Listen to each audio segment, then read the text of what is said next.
Okay, thank you so much. We're really excited to be here, and I hope that what we share with you is helpful. As Linda said, I am Meredith, and I'm here with my colleagues Paulo and Hasina. And the title of our presentation is Out of Field Science Teachers, Professional Learning Opportunities, and Interactions with Science Leaders. We completed this work supported by the National Science Foundation alongside our co-authors, Julie Luft and Brooke Whitworth, who are not able to be here with us tonight or this morning. And I'm going to turn it over to Hasina for our introduction. Okay, first thing first, we need to define what we mean by out-of-field teaching. In 2022, Hobbs discussed the complexity of the problem, arguing that there are different descriptors that can define out-of-field teaching: workload, capability, qualification, and specialization. Out-of-field teaching can be described as a mismatch between a teacher's area of expertise and their teaching assignments. Taylor categorized people as out of field if they taught one class outside their science subject area. Nixon recognized a continuum of 5 different levels of out of field teaching, ranging from completely out of field to completely in field. For next slide, we are going to discuss about out of field teaching estimation. There have been reports of out-of-field teaching in many countries, such as Australia, the Philippines, and South Africa. In fact, in the US, the estimation suggests that new teachers are more likely to teach out of field. Middle school teachers are also more likely to teach out of field. Teacher shortage is reported to be related to out of field teaching contributing to workload and teacher attrition. The UNESCO Global Report on Teacher Addressing Teacher Shortage and Transforming the Profession points to the potential prevalence of out-of-field teaching worldwide. UNESCO reported approximately 86% of teachers globally meet the minimum level of qualification to teach. This suggests that out-of-field teaching is a global phenomenon now. Now we are going to discuss about out-of-field teachers' challenges in science.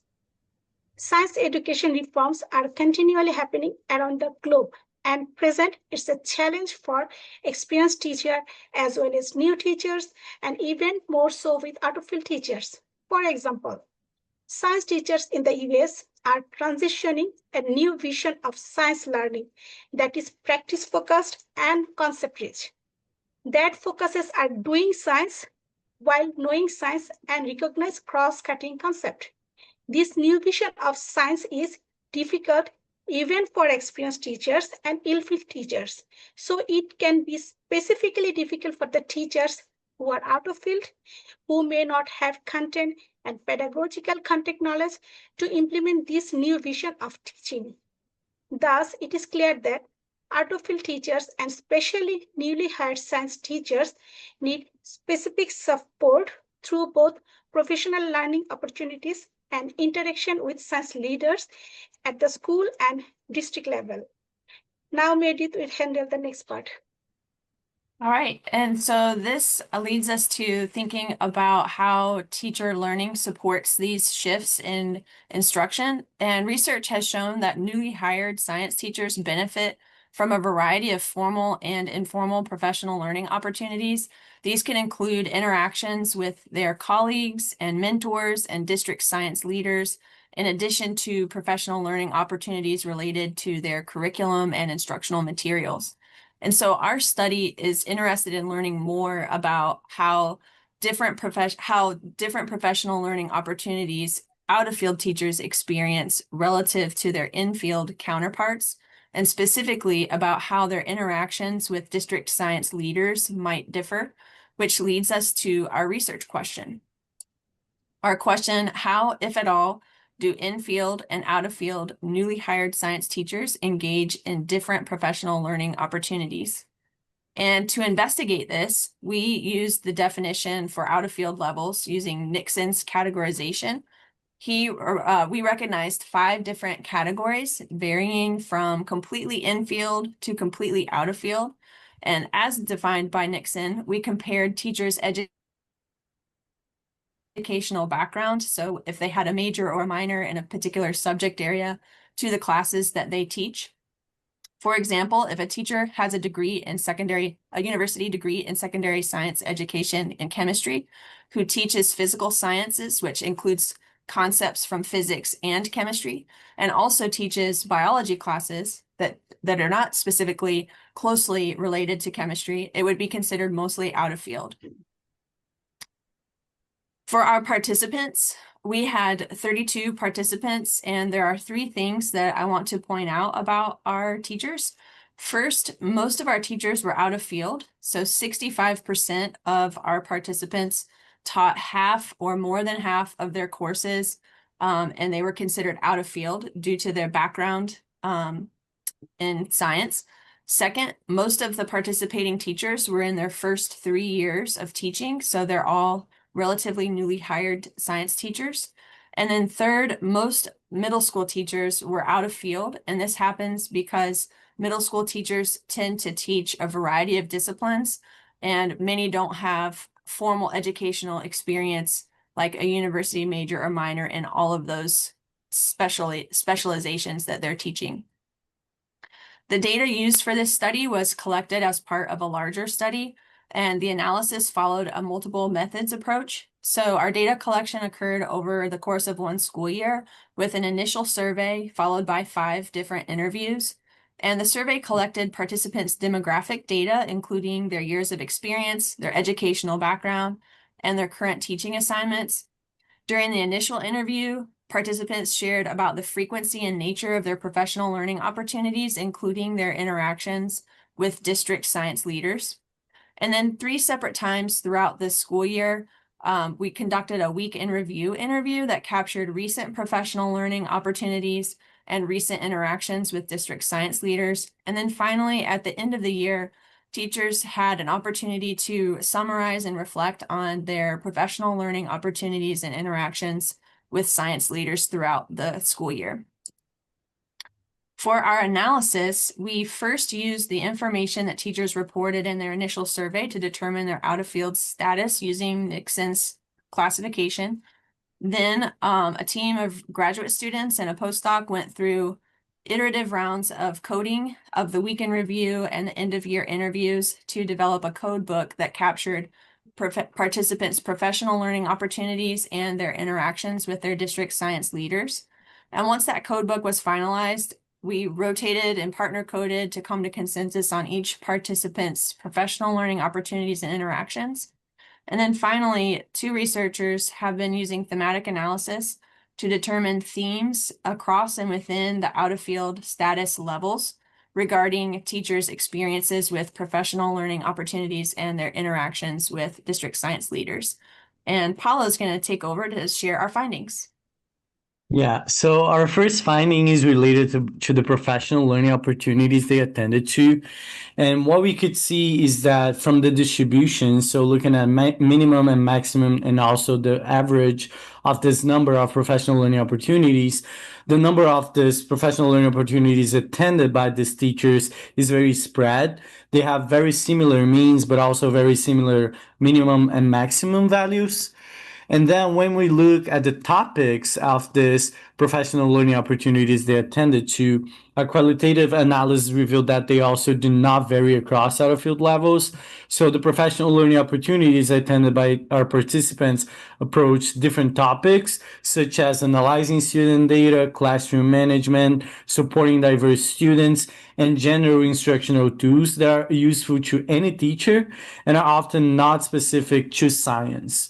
For example, a completely in-field teacher reported that they had professional learning opportunities focused on building relationship with students, equitable grading, gizmos and canvas, which are instructional resources that are general to all content areas. So it's not specific to science or not related to science.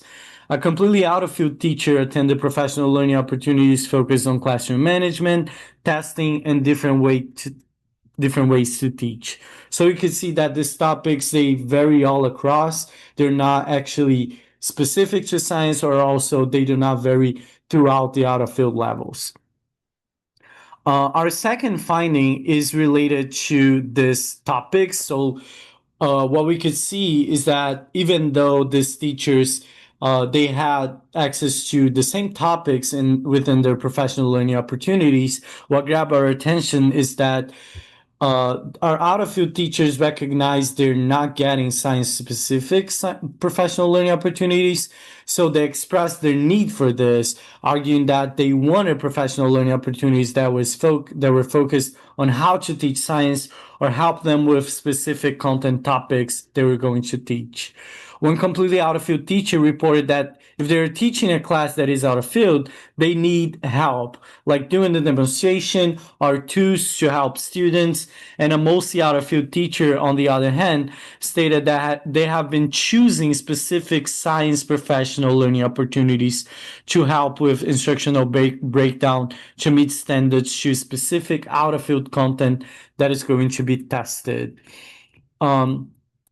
Unfortunately, we see that even though they recognize this need for professional learning opportunities, science specific or science focused, our out-of-field teachers are not receiving specific opportunities to develop their content and pedagogical content knowledges, as we can see from the distributions. So what we did, we took the science-specific professional learning opportunities they said they attended to, and we look at these numbers. And when we compare this, we can see that these numbers are even throughout that of out-of-field levels. So there is not much of a difference when comparing these numbers.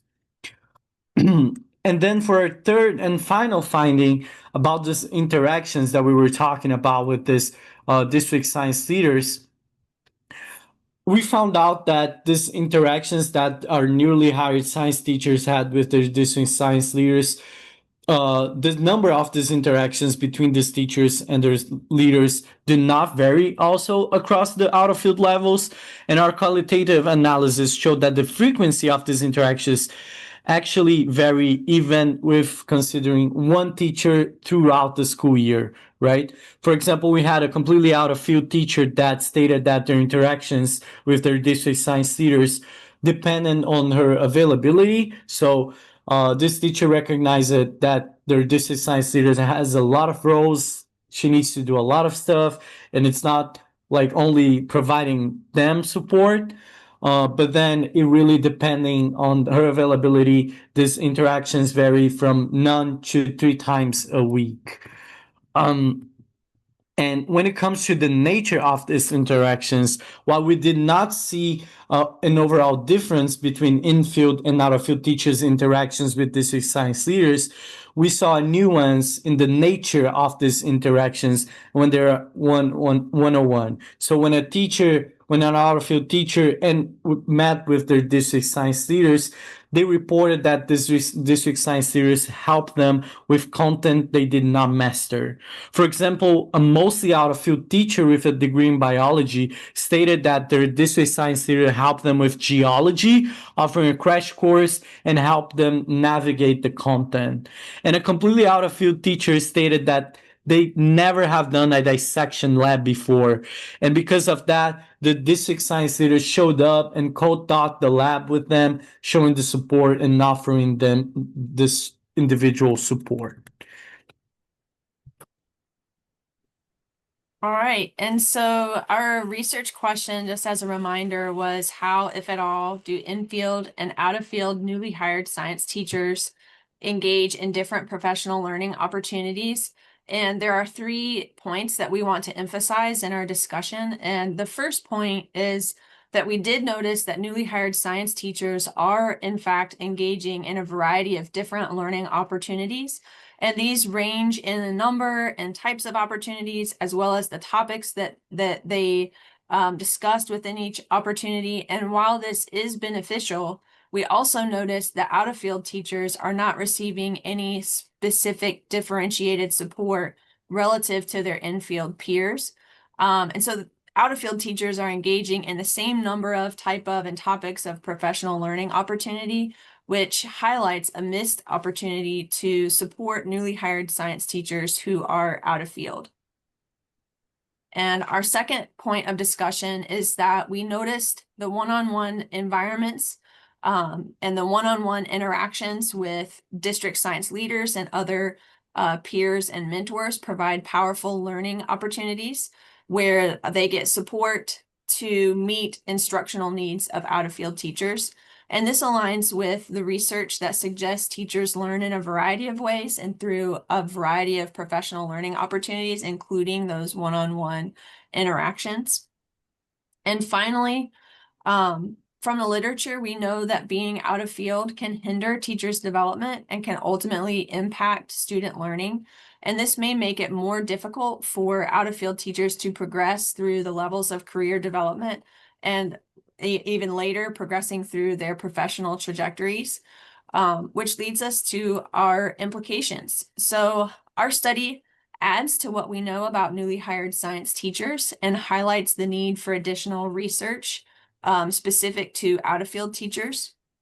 We recognize that individuals who work with out-of-field teachers need to be more aware of their specific instructional needs and help them providing appropriate resources and supports, including their curriculum, their instructional materials, and creating opportunities for them to build a community with other teachers that they can go to for help, relating both to content and pedagogical support. In some instances, this may be through development and promotion of online learning communities to address rurality and geographic distance among collaborators. As educational researchers, we need to advocate for out-of-field teachers by sharing information with administrators and policymakers and educational leaders about out-of-field teaching, its prevalence and the cost, both for the development of teachers and also the impact on student learning. And finally, our research suggests that out-of-field teachers are activating social resources and seeking assistance from their colleagues, but there's a lot more for us to learn about how they are doing this and how we can further support them. So we're looking forward to the presentations here today and future research. So with that, we are very grateful to the teachers who participated in our study and also to the National Science Foundation for supporting our work. And we're very happy to be here and part of this community today.